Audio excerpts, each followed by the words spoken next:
천천히 할 테니까 잘 따라와 주시고, 딱히 공책 같은 거는 필요하지가 않습니다만 책에는 잘 정리를 해주길 바래요. 책에 정리가 되어 있어야지 나중에 공부할 때 보면서 이 부분이 중요하구나 라는 걸 생각하고 다시 읽을 수가 있습니다. 뭐가 중요한지 모르고 읽으면 그냥 읽는 거지 공부가 되지를 않기 때문에 시험 점수에 영향을 미치겠죠. 앞으로의 수업은 가성비 높게 할 거라 제가 다 읽어주거나 아주 세세하게 설명하진 않고 꼭 필요한 요소를 짚고 요약하는 식으로 수업을 진행을 하겠습니다. 옛사람에게서 배우는 독서, 이거를 우리한테 제목으로 제시한 이유가 분명히 있을 거예요. 이게 제일 중요하기 때문에 이거를 제목으로 갖다 놨겠죠. 전체 내용을 아우르는 내용이 바로 옛사람에게서 배우는 독서이겠죠. 우리가 옛사람한테서 독서에 대해서 배울 필요가 있다. 그러면 당연히 옛사람들이 어떻게 독서를 했는지에 대한 내용이 나올 거라고 미리 생각해 볼 수도 있을 것 같습니다. 이렇게 내용을 예측하면서 읽는 것도 중요한 읽기의 방법이 되겠죠. 첫 번째 문단 보겠습니다. 문단의 기준을 모르는 사람은 없겠지만 이런 거죠. 여기 쏙 들어간 부분부터 다음 쏙 들어간 부분 사이에 있는 게 하나의 문단이라고 할 수가 있겠죠. 이게 보겠습니다.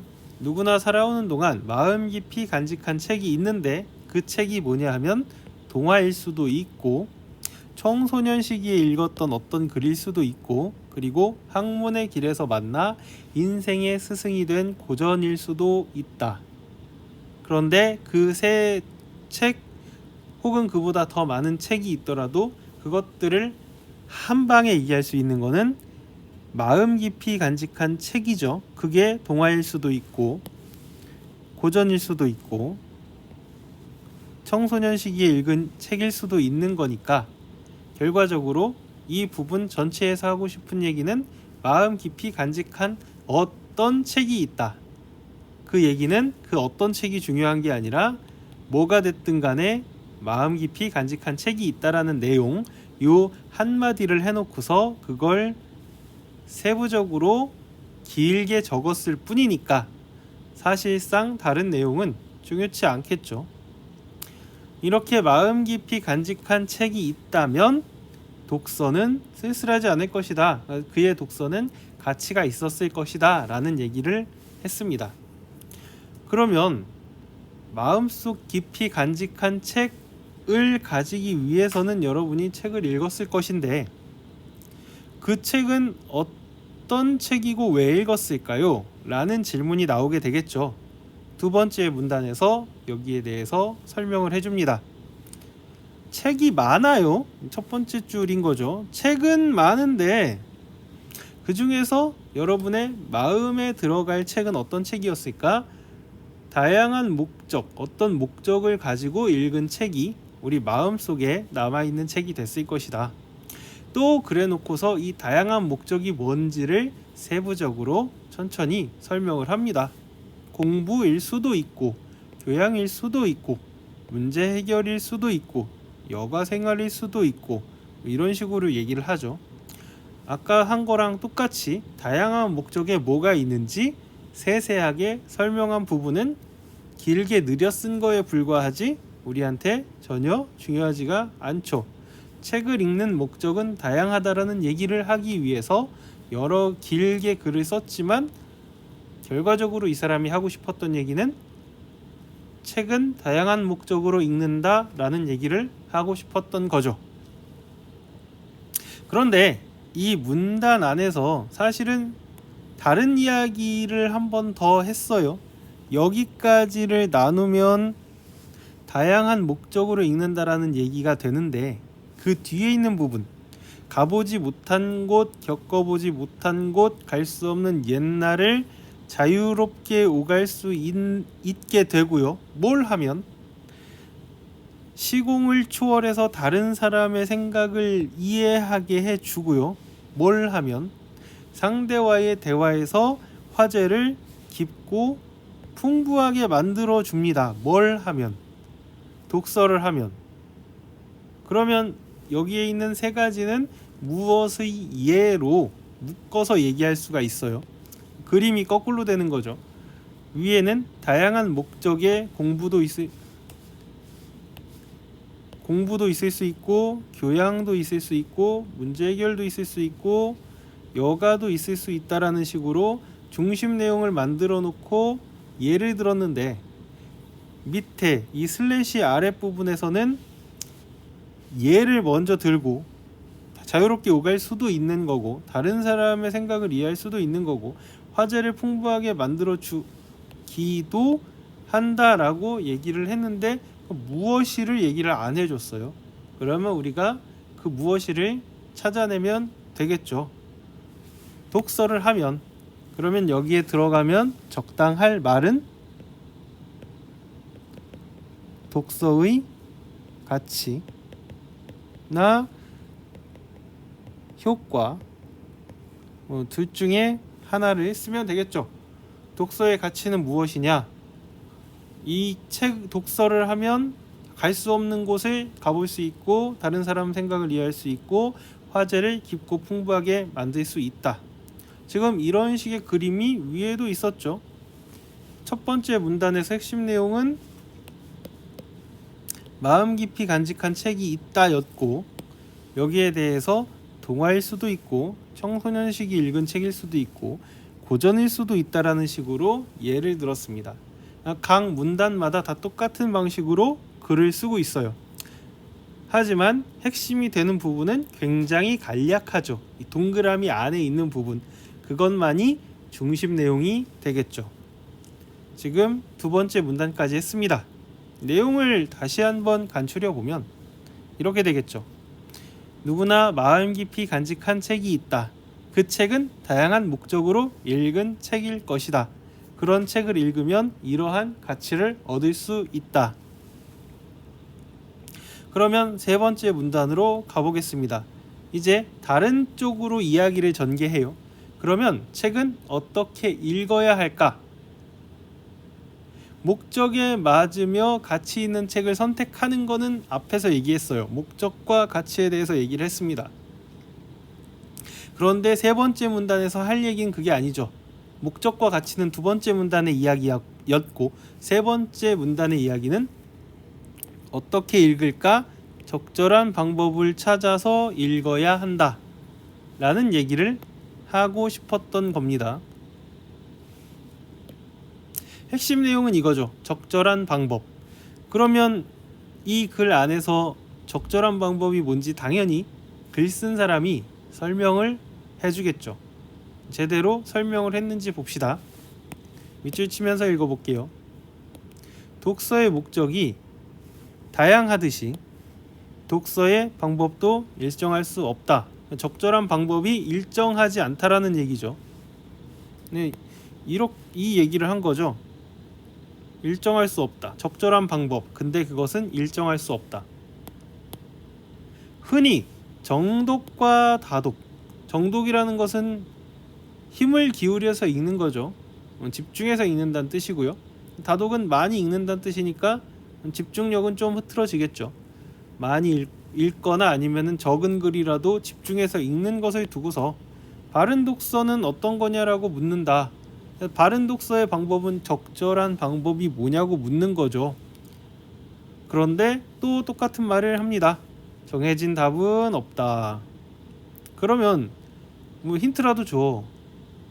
그랬더니 정독할 책은 정독하고, 이게 말이 좀 이상하긴 한데, 정독할 책이 같으면 정독하고, 다독할 책 같으면 다독하고, 새겨 읽어야 될 책 같으면 새겨서 읽고, 정보가 필요한 책이면 정보를 그때그때 꺼내서 읽고, 소설책 읽듯이 읽지 말고 일생을 함께할 지혜를 주는 책은 지혜를 주는 책 같이 읽고, 사색이 필요한 책은 사색이 필요한 대로 읽고, 만화책이면은 만화책 보듯 보면 되잖아. 라는 말은 정해진 답이 없다, 일정할 수 없다를 길게 느려서 얘기한 거죠. 일정할 수 없다, 예를 들어서 정독할 책은 정독해야 되고, 다독할 책은 다독해야 되고, 새길 책은 새겨야 되고, 지혜가 필요한 책은 지혜가 필요한 책대로 읽어야 되고, 이렇게 또 쭉 연결했죠. 근데 이 얘기는 똑같이 적절한 방법에 대한 걸 수도 있죠. 적절한 방법이 뭐냐? 정독, 다독, 새겨서 정보가 필요하면 정보를 찾으면서 이렇게 읽으라는 거죠. 그러니까 한마디로 이 얘기를 다 뭉뚱그리면 결국 원래대로 돌아갑니다. 이렇게 되는 거죠. 다 지우게 되면은 이것만이 남습니다. 적절한 방법. 물론 그게 뭔지 정확하게 찝어줄 수는 없지만 적절한 방법을 찾아서 읽어라. 이게 이 부분의 전체 내용이 되겠죠. 뒷부분을 읽어봐도 마찬가지입니다. 소처럼 여러 차례 되새김질해서 하나하나 음미해서 읽어야 할 때가 있고, 적절한 방법이 그게 될 수도 있어. 이거라고는 말 못하지. 왜? 다른 책은 그렇게 안 할 수도 있으니까. 고래가 큰 입을 벌려 물고기와 새우를 한꺼번에 삼켜버리듯 해야 할 때도 있다. 그러니까 밑에다가 만약에 어떻게 읽어요의 적절한 방법이 있다면 이거죠. 그때그때 달라요.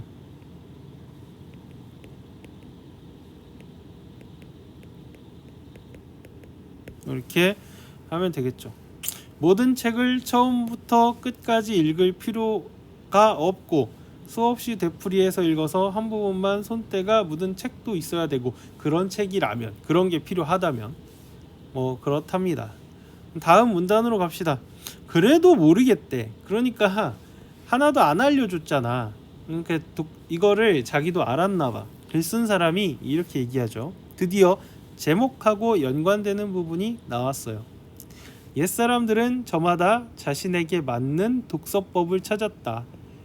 그 얘기인 즉슨 너도 옛사람의 방식을 한번 벤치마킹 해보지 않겠니 하면서 몇 가지 예를 보여줍니다.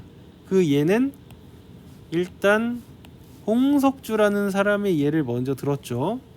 그리고 내려가니까 이익이라는 사람을 들었죠. 이 사람의 읽기 방법.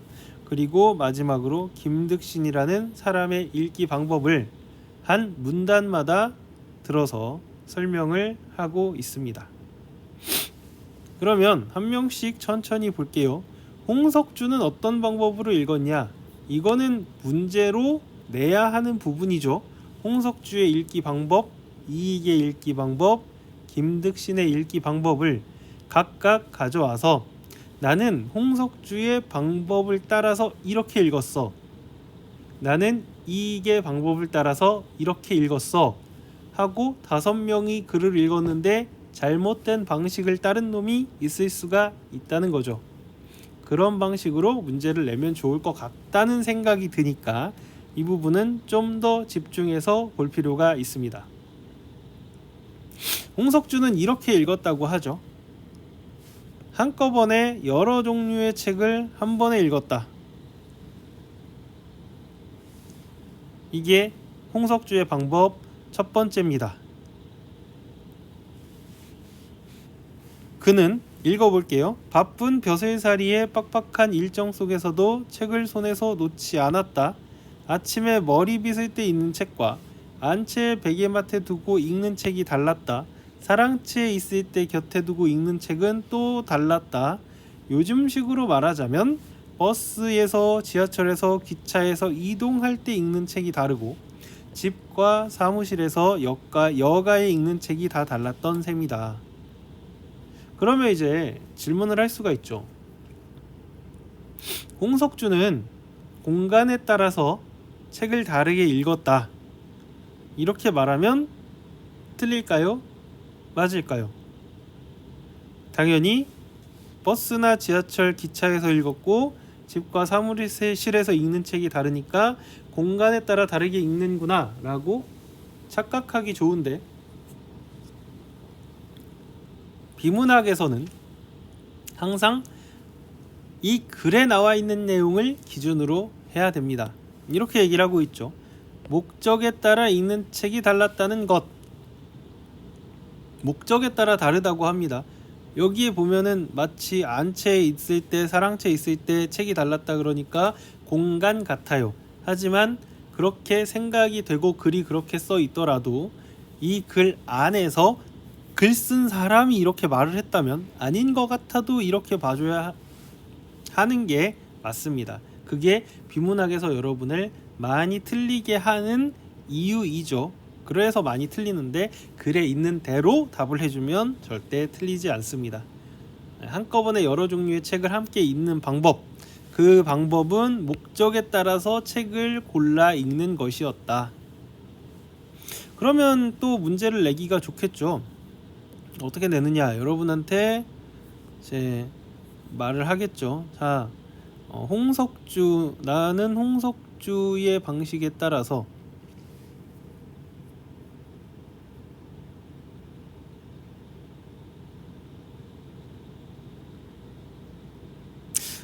여기는 컷하도록 하겠습니다.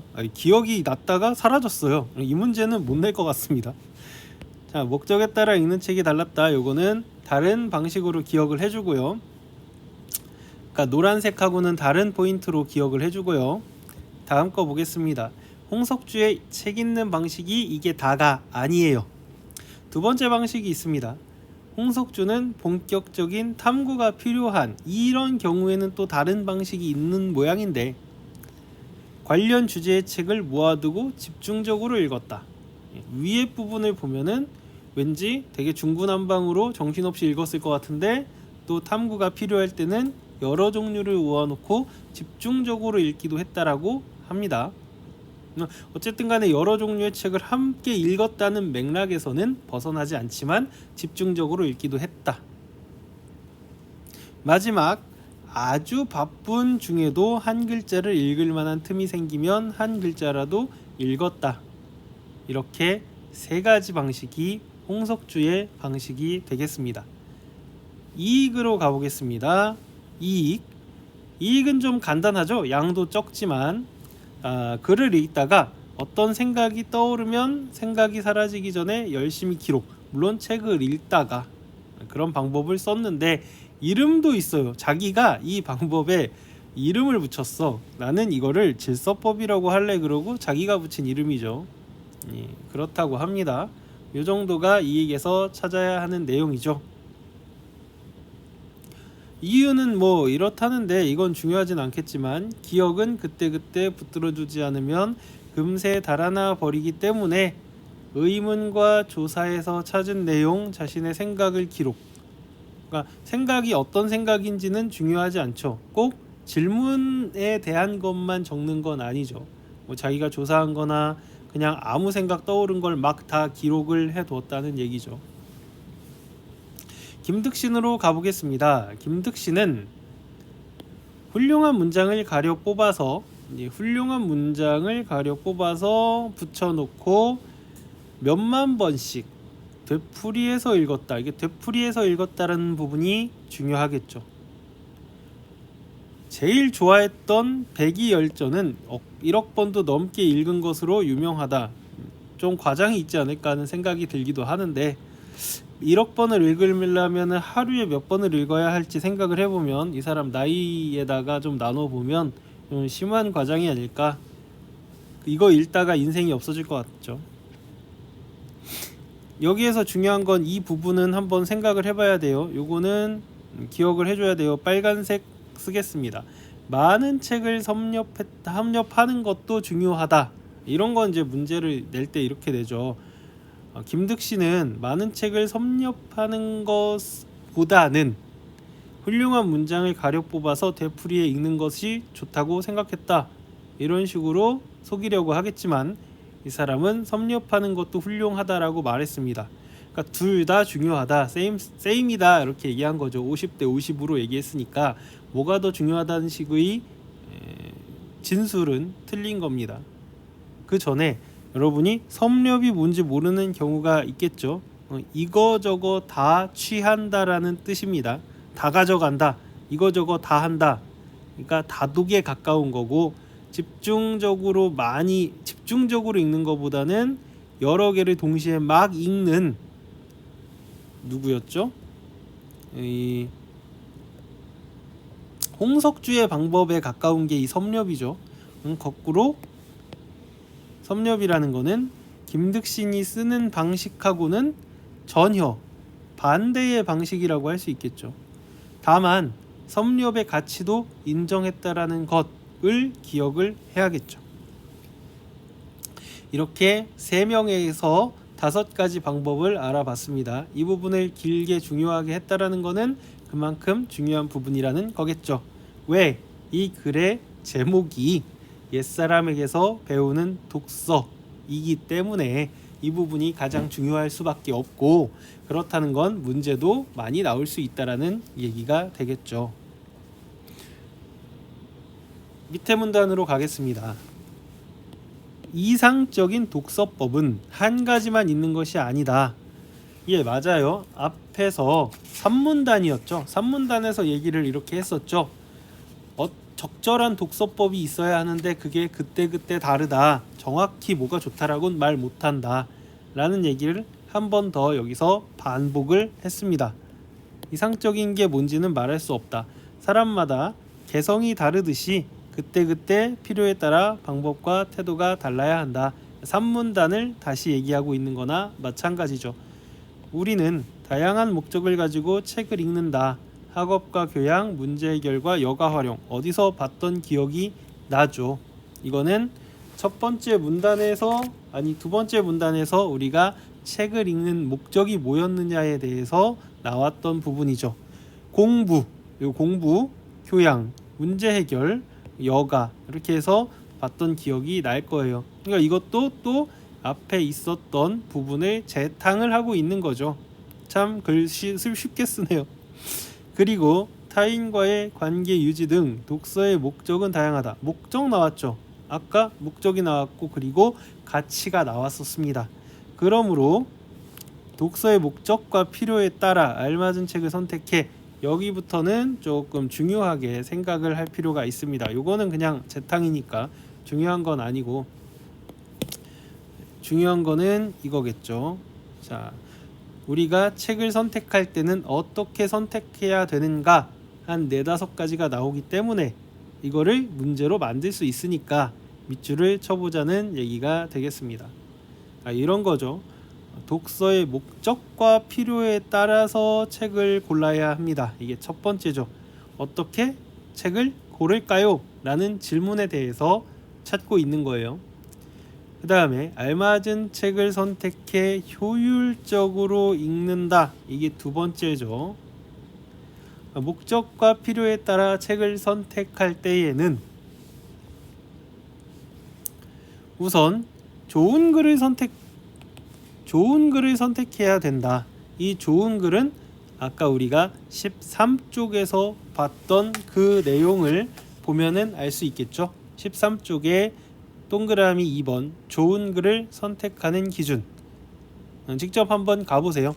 좋은 글은 독자에게 지식과 감동, 즐거움을 주고 성찰의 계기를 마련하여 독자의 지적, 정신적 성장을 이끌어준다 라고 써 있었죠. 요거는 제 앞에 있는 13쪽을 떼다가 작은 보기로 지문에 붙여놓고 질문을 할 수가 있겠죠.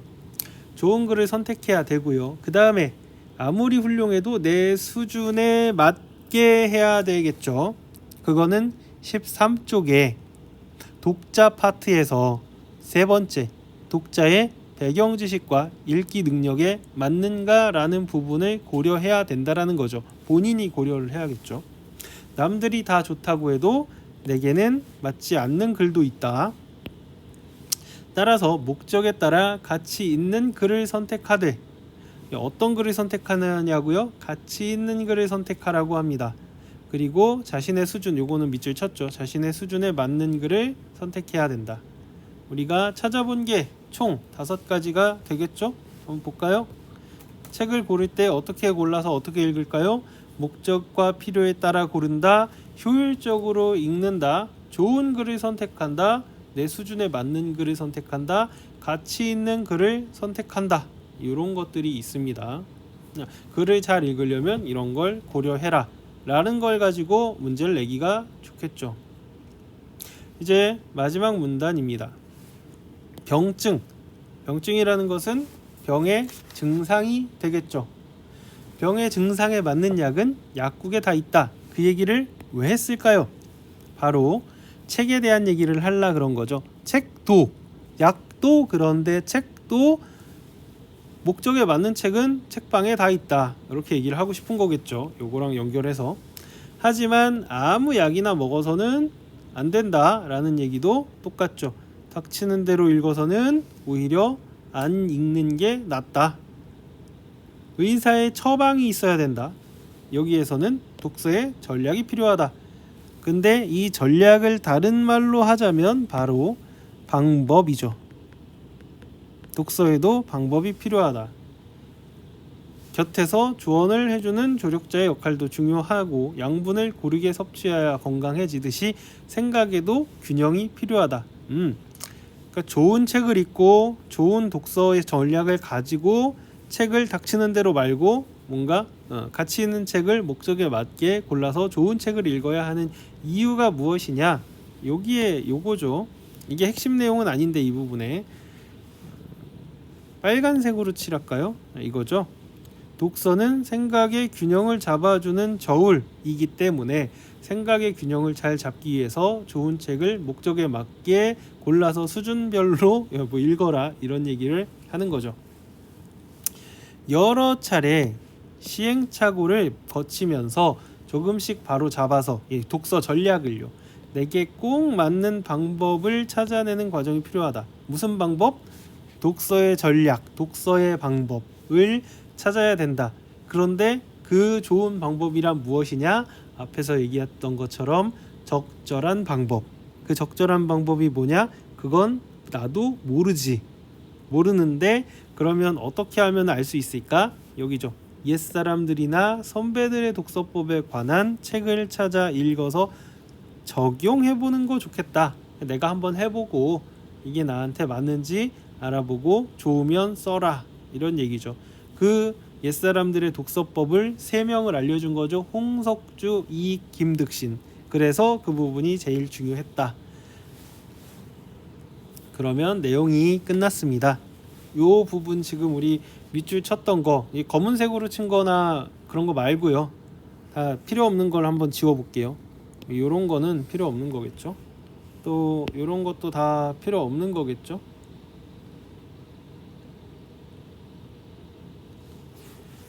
또 여기도 가면은 요런 거는 별로 중요하지 않은 거겠죠.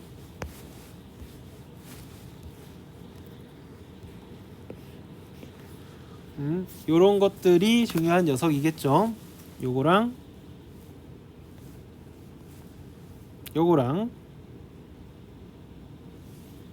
요거 이렇게 하면은 우리가 전체 내용을 다 알아봤습니다.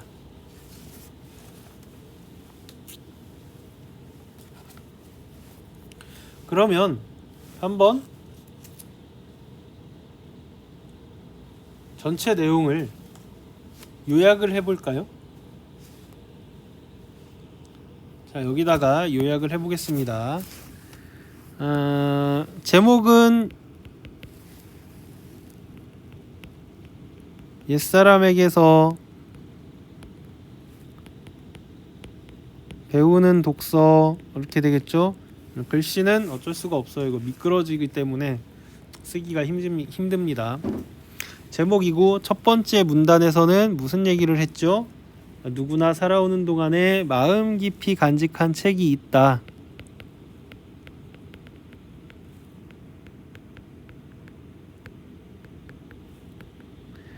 이런 책을 읽기 위해서는, 이런 책이 생기기 위해서는 어떤 책을 읽어야 되느냐? 그러면 목적에 맞는 책. 우리는 다양한 목적으로 책을 읽는다라는 얘기가 두 번째 문단의 내용이죠.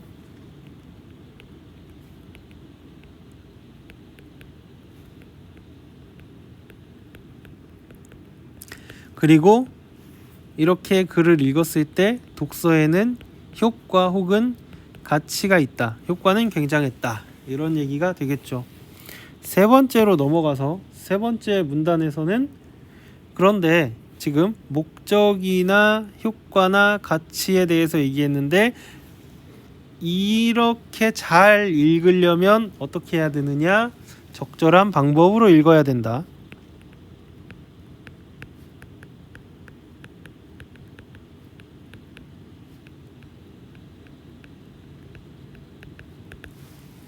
그러면 이 적절한 방법이라는 건 어떤 거냐? 정확한 답은 없다. 그때그때 다르다. 그러면 다른 사람들은 어떻게 했는지 우리가 벤치마킹을 해볼 수 있을까?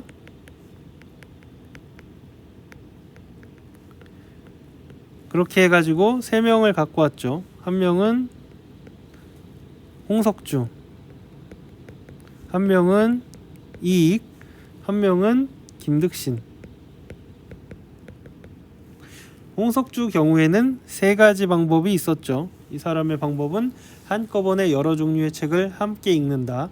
본격적인 탐구가 필요한 내용은 관련 주제의 책을 모아두고 집중적으로 읽는다. 그리고 책을 읽다가 아니죠. 바쁜 와중에도 한 글자라도 읽을 시간이 있으면 읽는다. 이익은 떠오르는 생각을 바로바로 정리하면서 적어두면서 읽는다. 김득신은 훌륭한 문장을 가려 뽑아서 반복해서 읽는다. 섭렵은 김득신 아니라 홍석주의 방법에 가깝다까지. 그게 4번째 문단, 5번째 문단이 이익, 6번째 문단이 김득신이었죠. 7번째 문단으로 가겠습니다. 7번째 문단에 갔더니 우리한테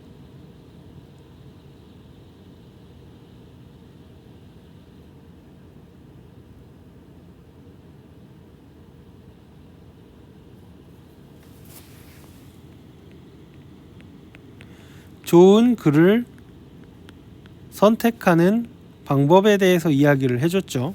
여기에서 5가지 정도가 있었는데 독서의 필요와 목적에 따라서 글을 선택해야 된다. 그 다음에 좋은 글을 선택해야 된다. 그리고 수준에 맞는 책을 선택해야 된다. 그리고 가치 있는 책을 선택해야 된다. 마지막으로 이렇게 선택한 책은 효율적으로 읽는 방식을 효율적 방식으로 읽어야 한다 라고 얘기했는데, 다시 얘기해서 이 효율적 방식이라는 게 적절한 방식이잖아요. 적절한 방법. 또 물어보면 똑같은 말을 하겠죠. 효율적 방식이 뭔데? 그러면 정해진 답은 없다. 8번째 문단이 마지막 문단이죠. 독서에 전략이 필요하다. 근데 이 전략이 뭐죠? 다른 말로 방법이잖아요. 독서 방법에 대해서 다시 한번 얘기한 거죠. 독서에 전략이 필요해, 적절한 방법이 필요해 라는 얘기를 했어요. 그런데 이런 전략이 필요한 이유가 뭐냐 라고 말했을 때 생각의 균형이 필요하기 때문이지 라는 얘기죠. 그리고 마지막으로 이 전략을 찾는 방식으로 좋은 게 있느냐? 그러면 옛사람들이 했던 방식을 적용을 해보는 게 여러 좋은 방식 중에 하나가, 독서에 맞는 전략을 찾는 방식 중에 좋은 방식 하나가 옛사람의 방식을 나에게 적용해서 잘 되는 게 있는지 찾아보는 것이다 라는 것으로 이야기를 끝냈죠. 그래서 문제가 나올 수 있는 부분이라고 한다면 이 부분과 이 부분이 아마 가장 가능한 부분이 아닐까. 그 다음에 이 부분도 생각해 볼 수 있을 것 같습니다.